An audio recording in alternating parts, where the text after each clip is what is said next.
Também aqui estaremos fazendo um lançamento de uma literatura cristã que fala um pouco sobre política, que vai permear um pouco da minha experiência.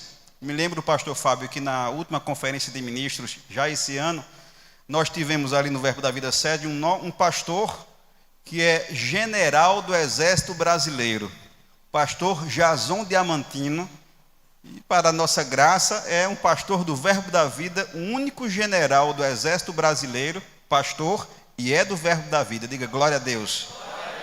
Não sei se você chegou a ver aqui as ministrações, mas no YouTube coloca pastor Jason Diamantino. Tem muitas ministrações. E, de fato, Deus falando e usando aquele homem poderosamente. Mas uma coisa que eu comecei a observar, pastor Fábio, foi a didática que ele utiliza. Sendo militar de carreira, muito do que ele falou está dentro daquele ambiente de estratégia, de ousadia, de coragem, não é? É praticamente uma ministração com uma linguagem até mesmo militarizada, de soldado, de valentes, não é? Por conta dessa característica muito peculiar que é a vivência profissional dele. Deus o usando também para fortalecer a igreja com essas estratégias. E eu digo, a gente precisa também honrar as unções específicas.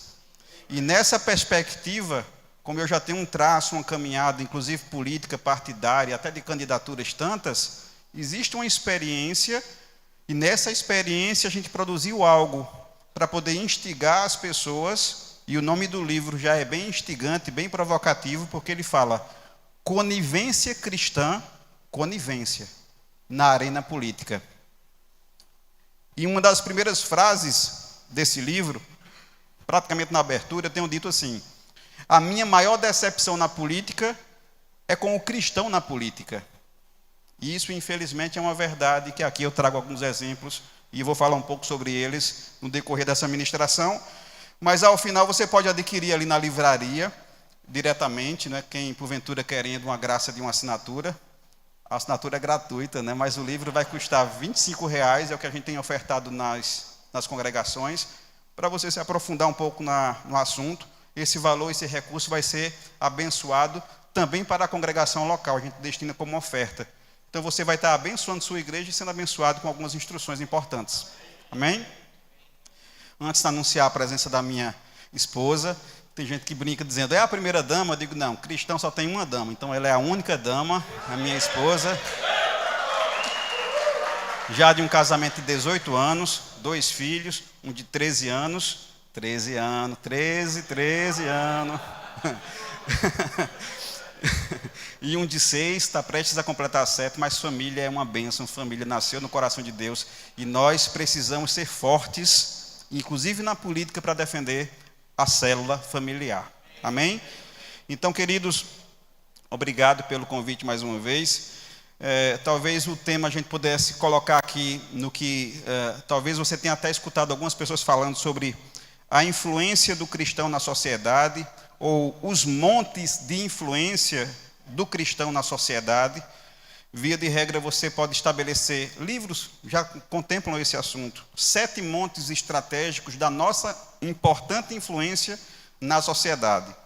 Falar sobre família, sobre lar, religião, igreja, falar sobre educação, sobre escolas, faculdades, universidades, falar sobre governo, política, gestão pública, falar sobre mídia, comunicações, falar sobre artes, entretenimento, ou falar sobre economia, sobre negócios. São áreas que o nosso povo, a nossa comunidade, infelizmente, por conta de um conteúdo histórico, cultural, tem se colocado numa condição vulnerável. E o diabo tem lançado flechas, até flechas muito antigas, de dizer o cristão não pode se envolver com isso, nem com aquilo. O cristão fica na igreja e o resto do sistema, do processo, da vida, da sociedade, pertence a ele. A gente sabe que ele reina nesse mundo. Ele está dominando esse mundo, inclusive usando pessoas no seu domínio. Mas nós não podemos ser coniventes com a nossa responsabilidade. Nós somos o sal e a luz para fazer diferença. E é aonde você estiver, no seu trabalho, na sua escola, na universidade. Hoje eu estou fazendo mestrado em ciência política na UFCG, Universidade Federal, e queridos, eu fiquei muito espantado quando eu cheguei lá, depois de um tempo, afastado desse ambiente público, acadêmico, como um ambiente é dominado por ideologias tão estranhas que parece que você está vivendo no outro mundo, em outro planeta. Eu sou advogado por formação, então geralmente meu costume é andar um pouco mais formal, né? Enfim, e chegando lá, você vê as roupas, o estilo de comunicação, o estilo de andar, o estilo de falar dos jovens de hoje em dia, muito diferentes e até pervertidos no tocante à questão aos valores da palavra. E a gente precisa, de fato, começar a ter presença em certos aspectos. Onde estão os professores cristãos? Onde estão os reitores cristãos? Não para estabelecer, entre aspas, igrejas nesses ambientes, mas ele, em sendo a igreja, estabelecer valores e princípios adequados. Porque o que se prega lá é contra a palavra, é contra Deus e é contra a família de modo fundamental. E, infelizmente, quando a gente faz uma pesquisa sobre isso, o campo universitário, especialmente o movimento estudantil nacionalizado, ele tem uma história de quase 100 anos coordenado por partidos de uma ideologia que nos ataca. E onde é que nós estamos vendo um movimento estudantil de cristãos para conquistar esses espaços? Quem sabe lá, eu tenho pensado esses últimos dias, um encontro de jovens com Cristo, um encontro de jovens universitários com Cristo. Um encontro de jovens universitários. Porque o que tem se falado é, talvez ele até entre cristão, mas a permanência de ficar lá ouvindo coisas diferentes pode lhe fazer desviar. E graças a Deus que pelo meio do nosso ministério a inclinação de ter colocado o Rema, né? Hoje em dia já se faz a matrícula do Rema a partir dos 16 anos, que é justamente para dar mais estrutura, mais força, mais conhecimento para esse adolescente, seu filho, meu filho logo em breve, né? Tem agora 13, de chegar num espaço desse também mais fortalecido na palavra. Mas essa perspectiva, essa responsabilidade, ela é nossa. Amém? Antes de adentrar aqui nessa temática, né, de fato o tema da matéria, aliás, da disciplina, o professor vai ensinando, aí a matéria disciplina, eu digo isso porque tenho dado aula lá no Rema Prisional Masculino, a minha vida é assim, também ensinando a palavra, e eu tenho feito assim, algumas reflexões que, de fato, a resposta para o problema, ou para os problemas sociais no Brasil, no país, vem da igreja, não tem outra. Em qualquer perspectiva. Você viu agora há pouco uma tragédia aí, né, natural, com as chuvas, uma catástrofe no Rio Grande do Sul. Quando a gente vai perceber a perspectiva dos governos, chegam atrasados, com coisas que custam mais caro e com pouca quantidade, deixando as pessoas à mercê. Mas quantas igrejas brasileiras, e graças a Deus também o Verbo da Vida se moveu, inclusive vocês, de encaminhar urgentemente, se mobilizando, se juntando, mandando para os desconhecidos, pessoas que nós não conhecemos, mas a graça de Deus em favor, se movendo pela vida das pessoas. Eu vejo isso também no ambiente penitenciário.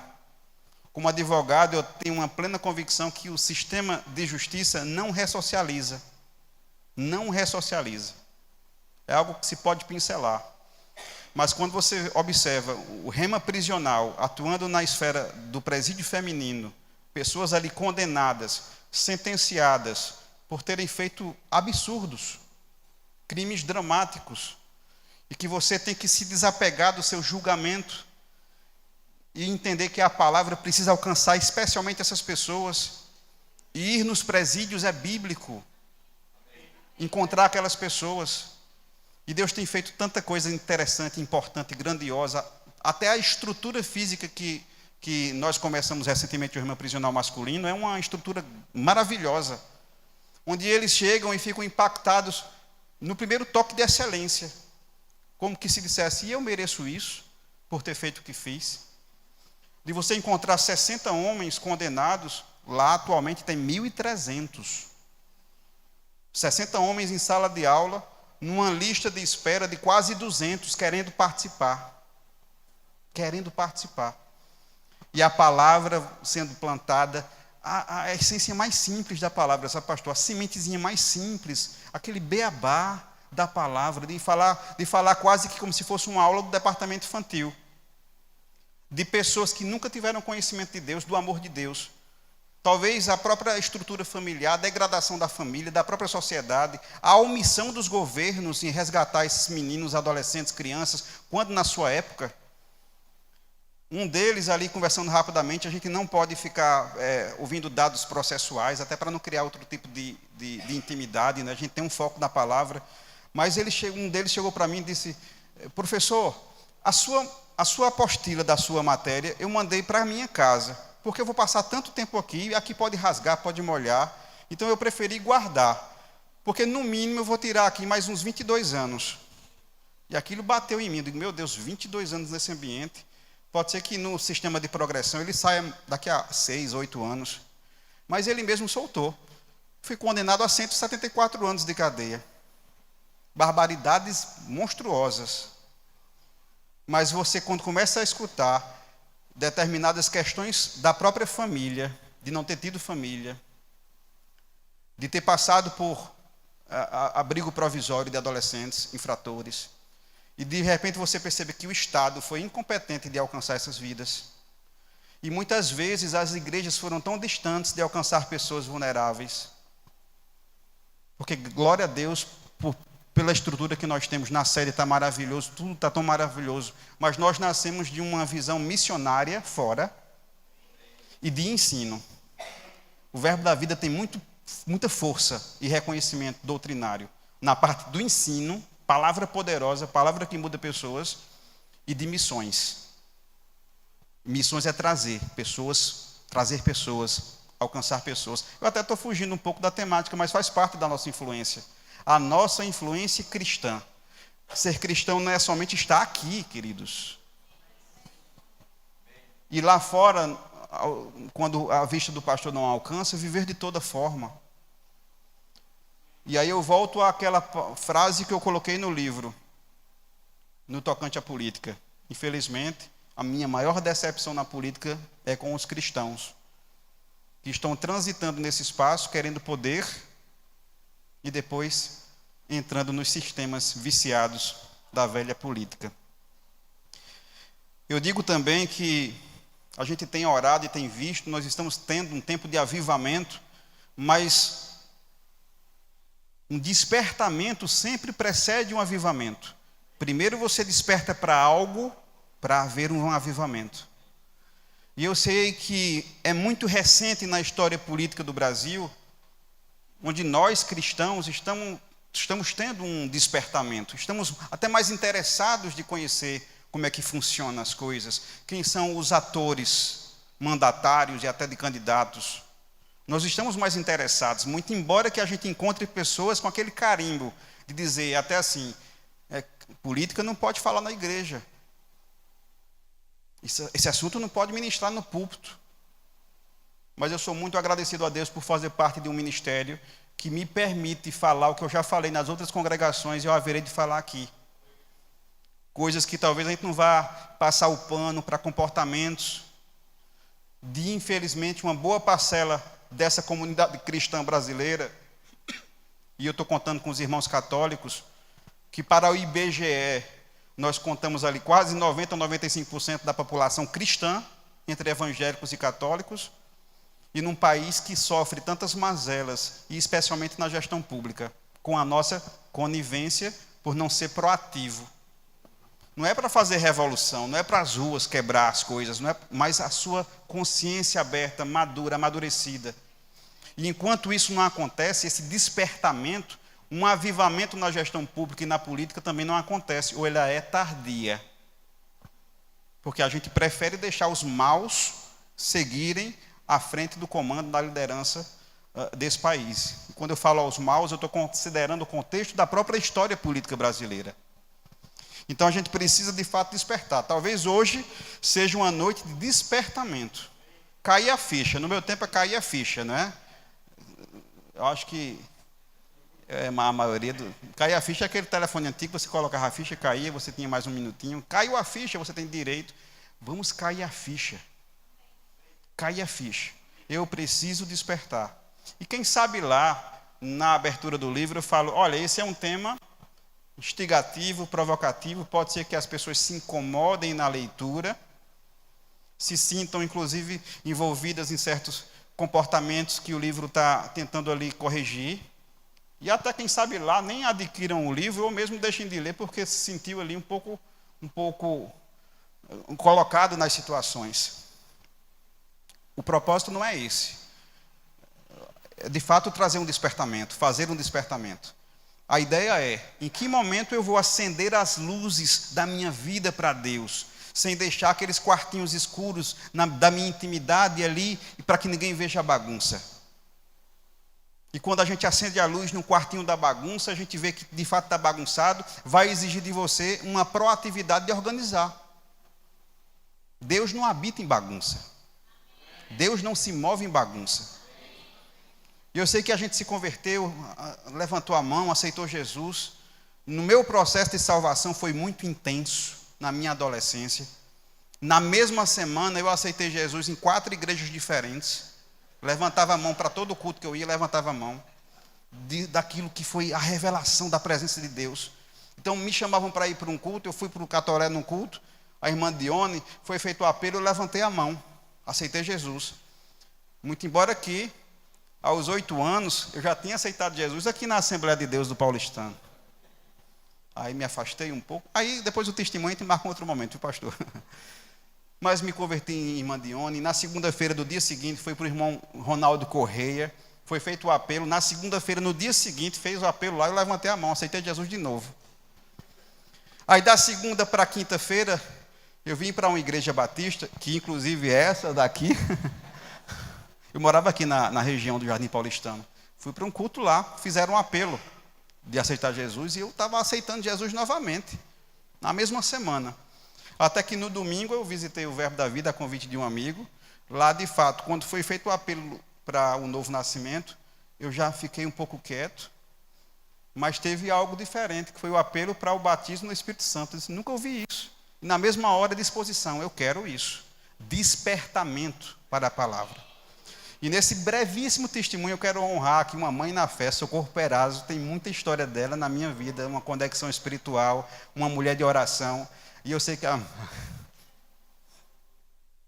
minha vida é coberta pelas suas orações. Conheceu minha avó que me criou praticamente, e de uma forma ou de outra a gente está ligado em espírito. Muito obrigado pela sua presença, pela sua vida, Socorro. Amém. Mas não devamos ser coniventes antes de fato buscar esse avivamento. Porque de fato ainda há uma cultura, uma informação muito equivocada quando se fala sobre corrupção, sempre atrelando essa conduta somente a políticos, aos jornais, aos milhões, às operações. Mas eu fiz aqui um escrito, está no livro também. Conceito de corrupção, tudo aquilo que torna mal, que pode depravar algo relacionado à desonestidade, degradação moral, suborno, entre outras perspectivas. E aqui eu coloquei, quem mente está corrompendo a verdade. Isso é corrupção. Sim ou não? Aí, João 8,44. Quem quiser anotar.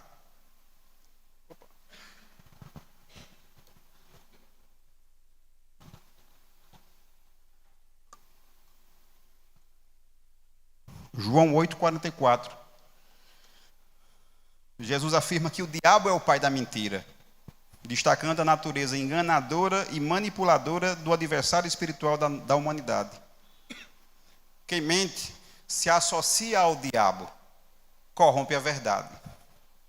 Na mesma medida que João 14,6, Jesus declara ser a verdade, afirmando sua natureza como a fonte absoluta de toda a verdade e a autenticidade. Quem se associa à verdade, quem fala a verdade, se associa a Cristo. Nós somos de Cristo. Então não devemos corromper a verdade. Na mesma medida que o adultério corrompe o enlace matrimonial, o enlace de confiança, se torna corrupto do enlace do casamento aquela pessoa que trai. Então, a corrupção não está apenas ligada à política em si, mas à nossa vida social, e a gente precisa de fato ser disciplinado, ser diligente e não ser conivente com posturas, ser diligente no tocante à questão da própria palavra. Uma vida mundana, caracterizada pelo apego aos prazeres terrenos e a busca incessante por gratificações pessoais, corrompe a santidade e os valores espirituais. E de que modo nós estamos vivendo? Talvez o exercício hoje seja olhar para dentro e encontrar, quem sabe lá, situações que você precisa, em espírito, na sua intimidade, entregar a Deus, se expor a Deus. Amém? Nos capítulos que nós construímos aqui, nós iremos trabalhar em 3 perspectivas. A gente fala e trata o membro, que é eleitor, que é cidadão, e de que forma ele tem se movido no tocante ao tema da política e em processos eleitorais. Fui um pouco mais ousado e abri um capítulo falando sobre líderes religiosos, pastores, padres, e de que modo eles se movimentam na política, quando eu já vi, de experiências locais, ministérios muito comprometidos em vender apoiamento político, para influenciar membresias para determinadas pessoas. E por último, a gente fala também sobre políticos cristãos, ou ditos cristãos, ou candidatos cristãos. Como é que eles estão se movendo no exercício do mandato? Para concluir o livro, a gente faz uma saída desse processo. A gente fala sobre essas características, mas também como é que eu posso sair desse enredo para encontrar um bom caminho, um caminho seguro, um caminho na palavra. A gente encerra dessa forma. Amém? Então vamos lá. Falando sobre os membros, tem uma temática bem relevante quando diz: quando a fé é negociada por benefícios terrenos. E é o que mais se vê. É o que mais existe ainda, as pessoas aproveitando processos para procurar algum tipo de benefício pessoal, considerando a sua necessidade e até tirando Deus do foco, né, daquilo que Ele é, para colocar a sua expectativa de provisão em pessoas. Vendendo as suas almas.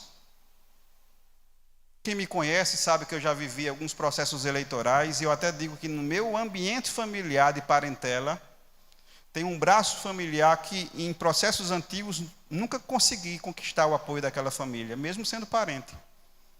Por conta de uma ajuda em saúde, de um exame, de uma consulta, de uma cirurgia feita há quase 20 anos.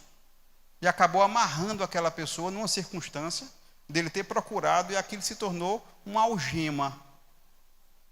Pessoas aprisionadas. E o que eu venho declarando nessas ministrações é que essas algemas serão quebradas. Livres, e somos livres. Hebreus 4:13. Quando, na verdade, as pessoas conseguem fazer um recorte da sua atuação cristã no aspecto político, elas imaginam que Deus não está atento, não está percebendo, se fazendo de desentendido como: eu sou da igreja, eu participo de departamentos, mas aqui eu posso me ajeitar, eu faço de uma forma, isso vai passar e eu tenho que ter algum tipo de privilégio ou beneficiamento. Hebreus 4:13 nos lembra que nada em toda a criação está oculto aos olhos de Deus. Tudo está descoberto e exposto diante dos olhos daquele a quem haveremos de prestar contas. Você sozinho nunca está sozinho. Tem um livro do pastor Bud, né? Você nunca está só. Você sozinho nunca está sozinho. Eu disse certa vez que Deus não precisa da tua senha do celular, das tuas redes sociais, das tuas postagens. Ele não precisa ter senha para ter acesso, para ver o que você faz. Ele vê em todo o tempo. Provérbios 15:3 complementa essa verdade ao afirmar que os olhos do Senhor estão em toda parte, observando atentamente os maus e os bons. Então existem essas duas categorias de pessoas, maus e bons. A quem nós estamos conectados na avaliação de Deus, naquilo que Ele olha. Ao olhar do pastor, que é limitado, somos bons servos. Inclusive aqui nesse ambiente de congregação servimos. Mas como não conseguimos acessar o coração, só Deus o pode, de que forma Ele tem visto a nossa vida? Mateus 6:24, ninguém pode servir a dois senhores, pois odiará um e amará o outro, ou se dedicará a um e desprezará o outro. Vocês não podem servir a Deus e ao dinheiro. Então, nessa perspectiva do movimento da membresia, dos cidadãos, dos eleitores, que somos todos nós, atuamos na sociedade, somos cidadãos, ter cuidado quando a fé é negociada por benefícios terrenos. De que forma você tem atuado politicamente? Fica para reflexão. Noutra perspectiva, a gente vai falar sobre os líderes religiosos. No tema, quando eu fui denominar aqui os textos, eu coloquei líderes religiosos algemados em alianças políticas. Uma reflexão sobre a integridade cristã comprometida. Só isso já vale uma longa ministração, quem sabe lá um seminário político. E a gente perceber tanto movimento, né? Quando eu estava falando sobre isso, escrevendo um pouco, me lembrei de que em setembro passado eu fui para Brasília, numa missão até do Ministério Verbo da Vida, que foi convidado para um evento, o apóstolo Guto me designou. E chegando lá no Congresso, né, deputados e senadores, toda quarta-feira pela manhã eles realizam pela Frente Parlamentar Evangélica um culto dentro do Congresso. É um ambiente muito bonito, né, são quase 200 parlamentares participando. Nessa oportunidade, quando eu vi aquela cena de muitos deputados carregando suas Bíblias, andando pelo Congresso, eu me lembrei de pastor Bud, numa conversa que tive com ele pessoalmente em 2012, falando sobre política e me aconselhando naquele momento. E ele dizia: Rubens, lá no Congresso americano é muito comum, muito frequente a gente ver os parlamentares americanos transitando com Bíblias. A América é um país cristão, uma democracia mais fortalecida, e precisamos orar pela América. Essas forças, enfim, que querem abalar o sistema democrático, impondo as suas vontades e razões, amigos de terroristas e de ditadores. A igreja precisa se levantar, queridos. Mas o Congresso americano, ele via muitos parlamentares segurando Bíblias, e aqui, agora, em 2023, em setembro passado, eu vi esse movimento, pastor Fábio, muitos deputados, só que com uma ressalva. Eu fiquei no canto da sala imaginando quem daqueles estava segurando suas Bíblias e quem eram os personagens, os políticos. E, infelizmente, o testemunho daquelas pessoas não é um testemunho mais adequado àquilo que ele diz professar. Mas vale para uma reflexão um pouco à frente sobre a conduta do cristão na política, quando ele se coloca como um representante da comunidade cristã. Nesse aspecto dos líderes religiosos, alguns deles, de fato, fazem compromissos com partidos e com políticos, quem sabe lá no sentido de tentarem um favorecimento não pessoal, que foi o primeiro tópico, talvez um aproveitamento para uma facilitação do seu ministério. Então, consegue um terreno público, um valor, um recurso, quem sabe lá, uma ajuda num transporte, num deslocamento, um patrocínio, que aqui eu quero fazer um recorte. Tudo isso que eu estou falando como exemplo, é também direito da igreja exigir a sua parcela de direito de serviço público, de resultado daquilo que ela empreende, como a igreja, de fato, sendo um grande e importante instituição, com esse aspecto de salvar pessoas. Mas a partir desse movimento, onde líderes religiosos discutem, para além dessas ajudas ministeriais, você ficar atrelado a um comprometimento político, de fato, aí você vê que o processo viciante lá fora alcança a igreja aqui dentro. E aquele pastor fica imbuído numa condição de poder levar a sua membresia para o apoiamento de pessoas diferentes, quebrando o livre-arbítrio das pessoas, que é bíblico, e tentando atribuir ali por imposição. Eu conheço situações de pastores que dizem: se você não votar no candidato que eu estou sinalizando, você que é do grupo de louvor vai sair da escala do louvor. Você que é pastor auxiliar vai entregar a sua carteirinha de auxiliar e vai sair da escala. Você que é da diaconia do trânsito, se não seguir não está dentro da visão que eu estou impondo. E, de fato, essa é uma imposição. Um caminho de retaliações é o que a legislação está começando a denominar de abuso religioso. E olha que a temática, de fato, desse culto traz essas verdades daquilo que a gente vê em ambientes de bastidores, muito embora que eu também perceba que nem tudo daquilo que eu vejo, ouvi, pode ser dito no completo. Tem até um versículo, né, uma passagem bíblica, né, que Jesus fala, né, nem tudo que ele tinha para falar, ele falava, as verdades, os mistérios de Deus, porque a gente precisa, de fato, começar a estudar um pouco mais detidamente, ter o olhar atento para esse despertamento, e aquilo vai se esclarecendo, as verdades vão se estabelecendo, o assunto vai se revelando, e a gente vai ficando livre de uma cultura viciada. Então, esses líderes religiosos jamais poderão impor suas vontades pessoais, apesar de que, como pessoa física, ele tem todo o direito cidadão de fazer sua própria manifestação. Mas a igreja, a força daquilo que é o corpo, o CNPJ, a pessoa jurídica, a instituição, jamais poderá desequilibrar pleitos políticos. Amém? Está compreendido, queridos?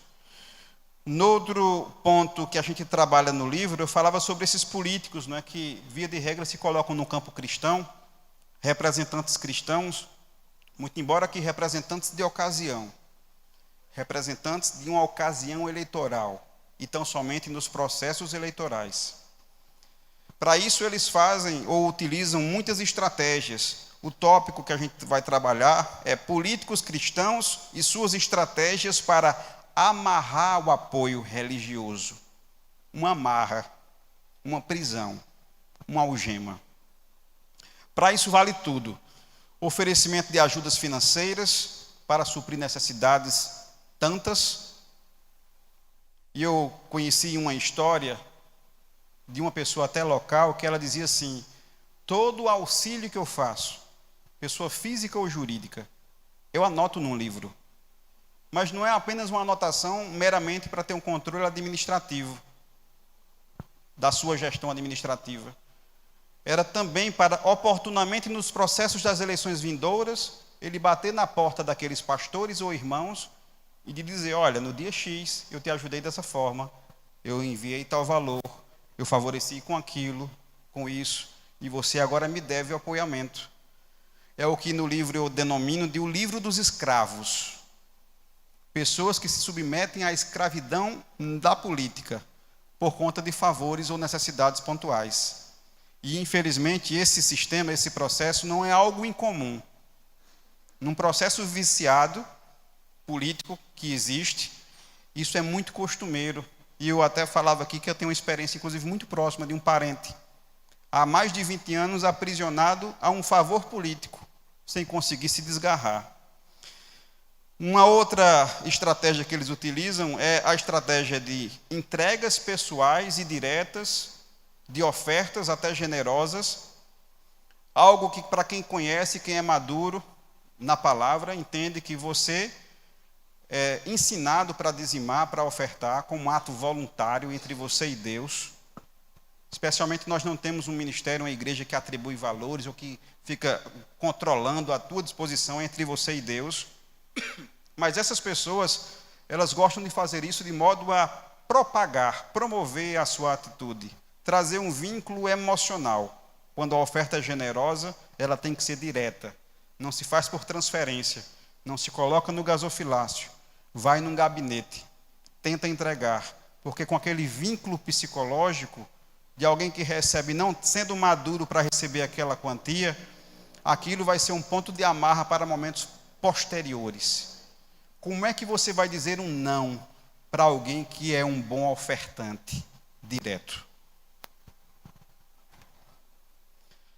E por último, nesse aspecto, eu falo sobre o empreguismo intencional, quando muitos deles estão lá nos mandatos, nos poderes e nos governos e começam de forma muito estratégica a empregar pessoas estratégicas. Porque nesse emprego, via de regra por prestação precária, não apenas a pessoa, mas a sua família está enredada num circuito de necessidades financeiras. E aquilo vai tornar as pessoas escravas de um processo onde elas não conseguem se desconectar. E é o que eu tenho dito. Vejo pessoas escravas, para te lembrar que quem te provê é Deus. Tem um dos tópicos que eu falo, quando eu estava para escrever esse tópico, me veio aquela passagem que fala sobre o laço do passarinheiro. Deixa eu ver se eu vejo aqui qual é o tópico. Os perigos do passarinheiro político. Nessa escrita eu tive que trazer uma certa linguagem explicativa para o ambiente da política. Os perigos do passarinheiro político. Em qual perspectiva? O passarinheiro faz uma armadilha, geralmente aquele alçapão, não é? Quem conhece o alçapão do passarinheiro? É uma gaiolinha pequena, aberta, com comida. O pássaro entra desavisado. Na medida que entra e acessa aquela armadilha, ela trava, ela fecha. A porta se fecha de forma brusca. E aquele pássaro já sabe que perdeu sua liberdade. Ele fica assustado, com medo, querendo sair, podendo até se machucar, mas ele está preso. Assim faz o passarinheiro, que via de regra, para trazer isso para o contexto da política, o passarinheiro político não faz dessa forma. Talvez ele use a própria gaiola ou um viveiro maior, abra a porta, coloque um alimento, água, crie um ambiente, onde cada um desavisado vai ali voluntariamente acessar aquele ambiente e cria naquele espaço algo que a gente chama de zona de conforto. E aí o político passarinheiro vai ali de forma bem meticulosa, fecha aquela porta. O pássaro, às vezes, nem sabe que perdeu a capacidade de voar, a sua liberdade. Ele está ali iludido numa fantasia de uma vida que não é dele, de algo tão pequeno, mas que ele está tão confortável numa circunstância que ele não quer sair dali. Há pássaros de tanto ficar preso, mesmo que o dono abra, ele está condicionado num ambiente. Está aprisionado. E eu digo, esse aprisionamento político desses passarinheiros pode se dar de várias perspectivas, inclusive desses empregos ocasionais, para amarrar as pessoas do ponto de vista financeiro. E a minha declaração tem sido: gaiolas quebradas, pessoas libertas. A tua provisão não vem de homens. Nós não dependemos de gestões. Nós não dependemos de gestores. Se temos uma obrigação, um vínculo funcional, em qualquer modalidade, você tem a sua responsabilidade de ser um exemplo, servir com integridade e com respeito. A sua parcela, a sua contraprestação pelo valor recebido do seu salário com qualquer vínculo de município de poder, é da nossa responsabilidade. Mas aquele ambiente, ou mesmo aquele facilitador, ou o indicador que te fez chegar a um espaço público, não pode ser colocado na função de Deus da tua vida, nem de provedor absoluto. Nós precisamos quebrar essas algemas, nós precisamos quebrar essas gaiolas, nós precisamos ter pessoas livres. Amém? E quando eu falo sobre esse tipo de procedimento desses políticos, né, me veio a passagem de Mateus 23, 27, porque via de regra eles vivem uma vida de aparências, parecer aquilo que não são efetivamente. E é uma passagem que a gente vê o próprio Cristo de uma forma muito provocativa, acho que está colocando ali, Mateus 23, 27. Ai de vós, escribas e fariseus, hipócritas, pois sois semelhantes aos sepulcros caiados, que por fora realmente parecem formosos, mas interiormente estão cheios de ossos de mortos e de toda imundície. Sepulcros caiados. E pensando sobre isso, eu comecei a meditar como o nosso povo cristão, a nossa comunidade, ela é vulnerável, ingênua e, por agir de boa fé, se coloca como um povo até mesmo fácil de cair no engano de sepulcros caiados. De algumas pessoas políticas ou de candidaturas que conseguem decorar 4 ou 5 versículos ou parábolas e de citar nos seus discursos. E de a gente que conhecemos a palavra e que estamos na igreja, quando escuta aquele aquela recitação, no nosso coração diz: é um homem de Deus, é uma mulher de Deus. Eu me lembro, eu sou de um tempo, eu tenho 44 anos, que lá num passado, não tão recente, a igreja brasileira se moveu para apoiar uma candidatura a presidente do Brasil, somente pelo fato daquele candidato ser cristão evangélico. Não sei se você consegue denotar quem é a pessoa, mas vamos votar em fulano porque ele é cristão evangélico. E depois esse fulano, no enredo que vai passando, na vida que vai passando, já há quase 2 décadas dessa experiência, se mostrou uma pessoa altamente comprometida com o vício político e com algumas cassações, problemas judiciais. E o nosso povo também se envolveu de uma forma muito massiva para até mesmo apoiar uma determinada candidata a presidente, porque é uma mulher cristã evangélica. E que inclusive chegou a fundar um partido político que muitos dos meus amigos correram para se filiar porque imaginavam que seria um partido cristão. E hoje é um dos partidos mais agressivos de centro-esquerda e que combatem todos os nossos valores e princípios enquanto igreja. Liderado por uma pessoa dita candidata política cristã. Mas é só o fato de a gente olhar, ou ouvir dizer que alguém é evangélico, já conquista o nosso coração. Quando em todo tempo nós precisamos ser guiados pelo Espírito Santo. Até na hora do voto, até na hora da urna. E no versículo que eu li aqui agora há pouco, mesmo lá sozinho, porque a lei não permite outras pessoas com você, está você e Deus, porque você jamais fica só. E aí você sonda o seu coração para saber se a sua direção está sendo colocada por uma imposição de terceiros, se a sua disposição está sendo resultado de um ambiente de escravidão e você precisa se libertar, ou se é por pura ingenuidade. E o nosso dever é sondar o nosso coração, sondar o Espírito, orar a Deus. Todas as nossas decisões precisam ser submetidas a Deus, para você, de fato, ter uma direção mais adequada. Tem um determinado texto que eu coloco assim: pão novo, receita velha. A ilusão da renovação na política, no mundo, inclusive no Nordeste, muito coronelista, muito familista. E as pessoas vão renovando falas, porque elas se levantam e dizem: não, eu sou o novo. Eu faço a nova política, porque consideram a novidade, o ser novo, somente a idade da pessoa, a juventude da pessoa. E eu faço um exemplo muito simples no cotidiano, né? Quem é homem, quem é casado sabe que geralmente as mulheres pedem para a gente comprar o pão e levar para casa no final do expediente. Minha esposa manda: traz o pão, né? E quem não gosta de um pãozinho quente, de uma panificadora da sua confiança, e você chega lá e pede para poder consumir em casa, o padeiro está lhe entregando um pão novo, mas você não sabe quanto tempo de existência aquela receita que ele utiliza já possui, quantas gerações daquela mesma família de padeiros já utilizam aquela mesma receita, muitas vezes uma receita completamente viciada, ou carente até de questões sanitárias para as regras de hoje, mas é porque, e pelo fato de ser uma receita de família, a gente reproduz. O padeiro é novo, o pão é novo, mas a receita é velha. E às vezes a gente está aqui desavisado, escolhendo pessoas ditas novas, mas a sua vida, a sua prática de vida e a sua prática política é uma prática de uma política velha, de uma receita velha, de uma receita coronelista, perseguidora, e de forma também a escravizar pessoas.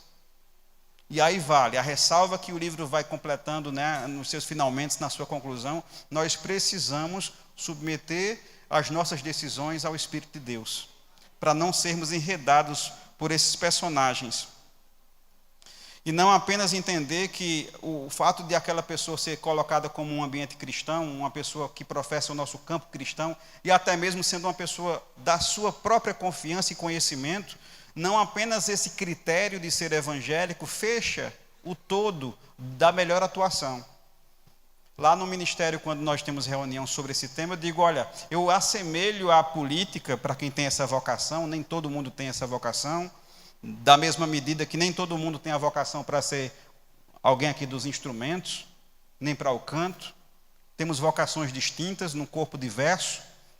Mas para um ambiente da política, eu até tenho chamado pessoas com chamado missionário político. E eu sei que a gente não vai encaminhar para o campo alguém para missões despreparado. Se alguém chega para o pastor Fábio e diz que tem uma outra nação no coração e que Deus vai o designar, uma das primeiras instruções é: você já fez o Rema? Você já fez a escola de missões? E começar também aqui no ambiente local a treinar a pessoa, a testar a pessoa, criar estrutura. Não é apenas o fato de dizerem que são cristãos que aquela pessoa está preparada para a política. Ela tem que ter preparação, tem que ter acompanhamento, ela tem que ter uma liderança espiritual, um acobertamento. Amém? Então, ter cuidado com esses tipos de falas, e até mesmo de falas muito de moda, uma retórica muito passageira, de as pessoas falarem somente aquilo que nós gostamos de ouvir, porque até mesmo nas nossas pautas mais tradicionais, muitos dos tais falam somente para alcançar o voto do público eleitor cristão evangélico. Muitos que apenas dizem, e não é só o dizer que o faz a pessoa. Quem faz a pessoa é a sua própria vida, que vai demonstrar quem de fato ela é, o seu próprio testemunho. Mas tão somente dizer que defende a família, os valores da família, a vida, e escrever cartas, tentar publicizar somente esses dizeres, para que no ato da gestão pública você seja completamente contrário a esses princípios, nós precisamos atentar. Hoje em dia, o Brasil, inclusive, passa por uma verdadeira revolução política e jurídica no campo dos costumes. Nunca se viu tanto falar sobre a volta dessa discussão, que já estava quase enterrada, de legitimar, de legalizar abortamento de crianças. De termos um ativismo judicial, e quem está dizendo sou eu, viu, pastor Fábio? Sou eu que estou dizendo, porque a gente até tem que colocar, né, ter coragem para apontar certas coisas, um ativismo judicial tremendo, legalizando coisas do ambiente até do próprio Congresso. Hoje pode fumar maconha em praça pública, que é um gatilho para a pessoa se aprofundar no mundo das drogas, prejudicando sua vida e sua família e a sociedade. Hoje em dia, já se permite ali no que eles chamam de aborto legal, retórica. Não existe aborto legal, juridicamente falando. O que a lei permite, e no Código Penal traz ali todas as tipificações de crimes, de condutas criminosas, quando fala sobre o estupro, salvo engano, a partir do artigo 124, 128, estupro é crime, em qualquer perspectiva. Agora, existem 3 situações específicas que, no mundo jurídico, a gente fala sobre excludente de punibilidade. Ou seja, cometeu um crime, mas não vai ser punível. Para isso, exige-se um processo. Quando a criança tem uma má formação cerebral, criança que chama anencéfala, se permite um abortamento clínico médico. Quando, na circunstância do pré-natal ou no próprio parto, existe uma intercorrência, os médicos sempre vão tentar salvar as 2 vidas. Mas numa intercorrência maior, de haver uma decisão entre a criança e a mãe, se prefere escolher a mãe, obviamente, porque ela já tem laços sociais mais aprofundados. O dano da morte dessa mãe seria muito mais profundo. A perda da criança também traz o seu dano.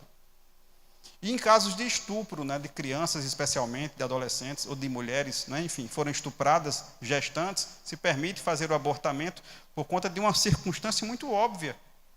Hoje se fala em relação até mesmo à temporalidade dessa permissão, porque a partir das 22 semanas, aquele feto, inclusive, já tem viabilidade de vida.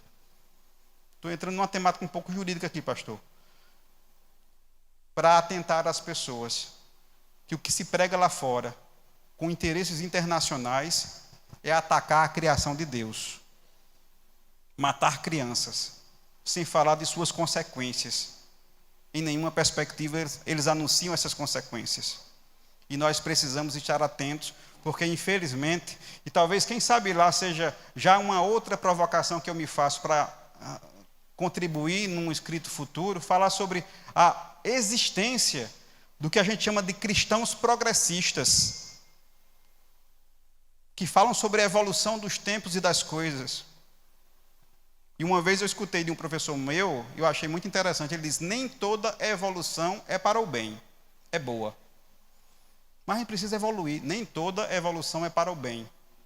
Mas dei um exemplo, o paciente chegou no hospital, agravou, morreu. Aí o médico vai dizer, o paciente evoluiu para a morte. Essa evolução não foi para o bem. Piorou o quadro, morreu. A palavra não precisa evoluir de acordo com as vontades do mundo. A palavra ela é permanente, ela é eterna, ela é a verdade. E eu digo isso falando sobre cristãos progressistas, porque até já conversei com alguns jovens nossos da cidade, quando eu perguntava, você é a favor do aborto? E ele logo respondia, não, eu sou contrário ao aborto. Mas, a partir de tantas semanas, é possível fazer, porque a criança não sente. Porque isso, porque aquilo, relativizando o seu próprio princípio. E cristão defende a vida, em qualquer circunstância. Queridos, eu já estou caminhando para os fins, mas talvez seja uma reflexão de fato que precise ser feita. Quando no livro, eu já vou encerrando com esse texto, o alerta de Jesus, quando ele diz, vivendo uma vida autêntica além das aparências. Nós precisamos ter uma vida cristã autêntica. E quem está dizendo isso não sou eu, não. Se a gente vai ler ali o texto de Mateus 7, 22 e 23, quanto ele acha ali,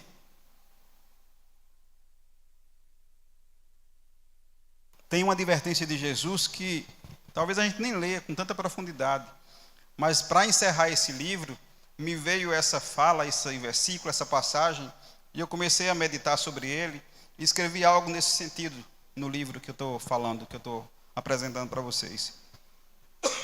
Essa passagem, Mateus 7, 22 a 23, diz,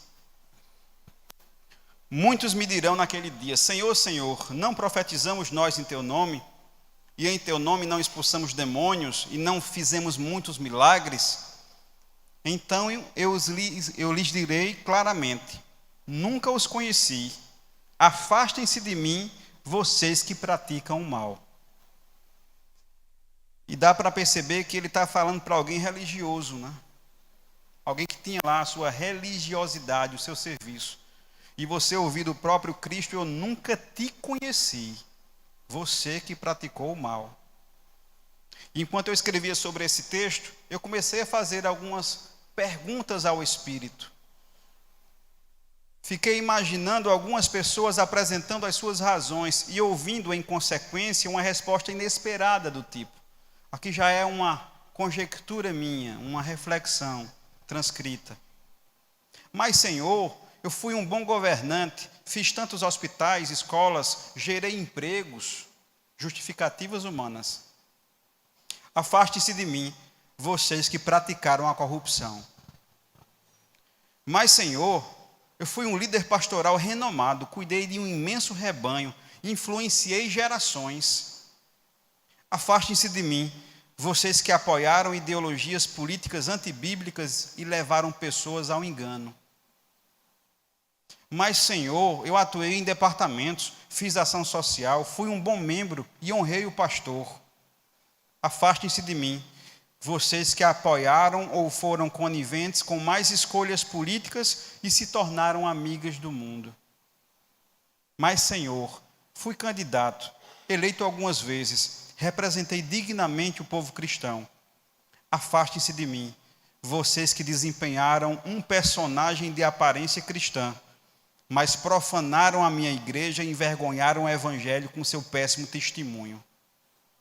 E é nessa perspectiva, queridos, que eu quero encerrar a ministração de hoje, deixando você bem pensativo, bem provocativo, avaliando o teu interior, a tua vida, a tua postura, a tua conduta, porque nós temos declarado e visto que a palavra já nos traz essa verdade de estarmos nos últimos dias. Nós estamos nos últimos dias. Experiências internacionais, movimentos tantos, fenômenos, tudo isso que a palavra já nos antecipou. Nós estamos nos últimos dias. Nós não poderemos brincar de cristianismo. Nós não poderemos brincar de igreja, de ser membro ou de estar em departamentos. Nós temos uma responsabilidade gigantesca atribuída a nós como filhos de Deus. Recebemos o Cristo para sermos salvos, mas temos uma responsabilidade diária naquilo que estamos fazendo. Certa vez eu ouvi de um médico que dizia assim para mim: Rubens, a minha igreja, o meu púlpito é uma sala de UTI.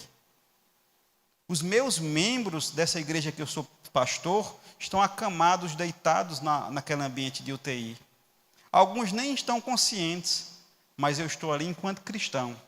Consigo entrar porque sou médico, mas estou ministrando para pessoas, muitas delas se convertendo na última hora, no último segundo. A responsabilidade dessa pessoa de salvar vidas no seu último momento, sem ser conivente, sendo diligente, fazendo o seu trabalho científico, médico, técnico, profissional, mas lembrando que em todo espaço ele é cristão. E o que nós temos feito enquanto cristãos nesses últimos dias? Porque se a gente para meditar aqui naquilo que foi dito, afastai-vos de mim, eu nunca te conheci, isso é muito forte. Isso é um texto muito forte. Sem viver de aparências, quando fala, olha, você pode ser comparado a um sepulcro caiado. E talvez, de fato, seja uma palavra dura, quando alguém lá na sede, depois de eu terminar a ministração, disse, Rubens, em 30 anos, talvez eu não tenha escutado uma palavra tão dura, mas libertadora. Porque hoje eu quebrei uma gaiola na minha vida. E isso é muito profundo. Eu queria que você pudesse curvar a sua cabeça. Na nossa vida, nós temos ambientes tão profundos e internos, que por mais que você seja casado há tanto tempo, eu sei que o teu cônjuge não conhece a plenitude do teu eu. Só Deus. O teu cônjuge tem toda a intimidade, né, de te ver. Mas o teu eu verdadeiro, eu sempre digo que nós, às vezes, transitamos como se a gente estivesse utilizando faces sociais, linguagens específicas, linguagens profissionais, linguagens na área da educação, linguagens familiar. Você não fala com seu filho da mesma forma que fala com seu patrão. Mas quem é o seu verdadeiro eu? O eu que você escuta dentro de você. E como ele está? O que é que ele precisa? O eu que o Espírito muitas vezes fala coisas, até tenta disciplinar, corrigir, ou te promover, te exaltar. Como é que esse eu tem feito escolhas na vida, em todas as perspectivas? Como é que esse eu tem sido influenciado pelo Espírito Santo para você ser boca de Deus, onde você estiver, declarando a coisa certa? Como é que esse eu pode exaltar a palavra e exaltar a Cristo com o teu exemplo de vida, tocando vida de pessoas, sem necessariamente falar versículos, a tua vida sendo inspiradora? Pai, em nome de Jesus, a noite hoje ela é silenciosa. E nós nem temos aqui pessoas correndo, mas nós estamos nos posicionando. E no mundo espiritual, o diabo está correndo, porque a verdade foi implantada, foi exposta, foi colocada, para libertar pessoas, para salvar pessoas, para que elas não sirvam ou estejam somente na aparência cristã religiosa, mas que elas estejam com toda a sinceridade, com o coração aberto, o verdadeiro eu, encharcado de Deus, tocando vidas.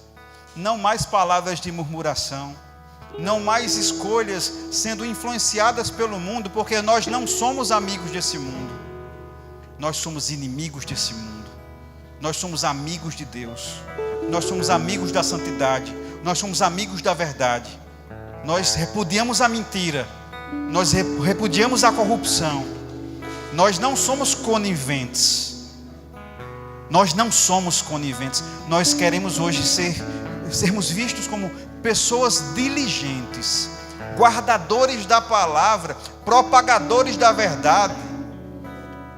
Somos luz, somos sal, em qualquer perspectiva, Pai.